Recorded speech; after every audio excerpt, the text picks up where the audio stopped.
الله الرحمن الرحيم والعصر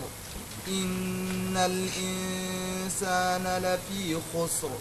إلا الذين آمنوا وعملوا الصالحات وتواصوا بالحق وتواصوا بالصبر. بسم الله الرحمن الرحيم. ديدو سمور بيته سورة والعصر. ما نكون مكي ينكور ما نكون لورا ونبي كون مدني ينكور كون 3 آيات دي بربي دي موجي القرآن أي ما نكون مثلا كل آية تتي بسم الله الرحمن الرحيم والعصر الله تودومي وندري عصر عصر نون ويامكو أدنا فوفو won wiyama ko julde takusan won wiyama won wibe ko zamanu hunulado Allah sallallahu alaihi wasallam wurno buri mojude zamanuji fo on woni mo annabi mo Allah tawdo wondiri do hen fo ko wiyama ghayru zalika woni wal asri mi wondiri asri innal insana ayi neddanke la fi khusr neddo fofu woni ko e perte fi tijaratihi o mon e faddere ko juloto ko illa alladhina amanu wa amilus salihati so wana ben gongdinbe Allah golli golleji moji be ndey falay suufi khusranin be de ngala e perte wata wasaw be kalondiri bil haqqi e gonga wata wasaw manan be mbasondiri manan bis sabri e munyal be do tan ngoni be ngala e perte kono heddibbe fo kay ngoni ko e perte masalan ay koni de way andi masalan neddo wonno e zamanu fo mo woni yewata o wona e zamanu moƴƴo walla e golle moƴƴe walla on e golle bonde so tawi o wonno ko e golle bonde oɗo woni pertuɗo tan ha laaɓi cera oɗo woni koye husru ha o waɗa golle moƴƴe ɗe noon nde fuɗɗa nattude manan pertude so liggotono koko moƴƴi ina wawi taw wonko ɓuuri moƴƴude e ko liggotono ko ɗaccudemo ko ɓuuri moƴƴude o woppa o jagga ko ɓuura ko ɗum nene kadi ko husru hay so wona husru ba en sabi liggade ko ɓuuri moƴƴude ɓuuri liggade ko moƴƴi ko manan ko ɓuura ko ha noon o yaha kadi ne e ko ɓuuri moƴƴi ɗum woni neɗɗo foof woni ko jinsi julɗo e kefeero foof ina woni e perte illa alladhina amanu sen mbini hen masalan ɗum ko fofo masalan sabi wondema yebadema waktu maɗa e ko ɓuura ko a woppi ko ɓuuri ko ɗum ko husru masalan wonande an baɗannoɗo ko moƴƴi ko amma mo waɗatano ko moƴƴi ko kay on kam woni tan koye husru ha laaɓi cera woni holɓe perdani illa alladhina amanu wa amilu salihati sowona ɓen gonɗinɓe Allah golli golle moƴƴe ɓe nde ngala husran sabi ɓeɗo waɗoɓe ko moƴƴi nguuri hen ha maayi hen kamen de ko ɓe tan goni ɓe perdani de e kono noon ɓe mbaɗani ko moƴƴi ɓeɗo ko pertuɓe pamen ɗo no moƴƴi woni masalan bawɗo hokkude ala terete mo ganduɗa taqa'udu mo ganduɗa ko duumotoɗo ha bada ko Allah tabaraka wa taala e yimɓe aduna en jima nan yimɓe ne mbaɗa taqa'udu neɗɗo ne tertina wiya wonde ko liggotonɗa ko aɗa yoɓe kono ona manki mo Allah o e ko Allah wonno ko kañum jogui kañum wawi so hokkima noon kañum serata enen joni wiyete ko sa liggima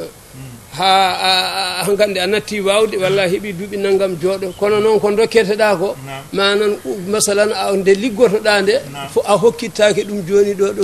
keɓɗa ala tereɗ ɗo ko noon teretimɓe ɓe ko noon mbiyata masalan kono Allah so hokkimaccu ɗum ala tere oɗo wona taƴowo sabi ari hadise annabi sallllahu alayhi wa sallam ida balaga almuminu ma yajizu anil amal kutiba lahu ma kana yamalu julɗo so yettima e nattude wasde liggade ko liggotono ko kala ko liggotono e nde o wawi nde fof omo windane ɗum taƴata masalan hande o maayi fof ɗum woni taga uduma nan timmuɗo ɗaccu bomo ari wonɗo annabi sallah sallam haali o wi innal mu'mina ida mata julɗo so maayi manan ko sa'idal malakani ila samai malaikaji ngabbat jahto asaman fayaqulani inna abdaka fulanan qad mata fazallana hatta na'budaka fi samai ben jahat kambe malaikaji didi dennoji neddo ben jahat to Allah tabaraka wa taala be ngabbat be biya Allah maccudo ma kaari mayi yamir min ha min dewma e asaman heɓaadi o maayi fayaqulu llahu Allah wiyaɓe inna samawati mamlu'atun bi malaikati walakin idhaba ila qabrihi waktuba hasanatihi ila yawm alqiyamah Allah wiyaɓe malaikaji manan asamanu jamɗi ko kewɗi malaikaji hambi teb bangala ga place mbimo on ko duttoɗe to qabri makko to gone to no ɗon binda moƴƴi makko ha yawmal qiyamati masala ɗum woni manan malaikaji ɗin dutto masala ɗum ɗo taƴata eyyi ko oɗo manan ɗeɗo golle neɗɗo foti toppitade on jii ko cukalel wiyata hami mawna mi rawa Allah ɗum ko jumre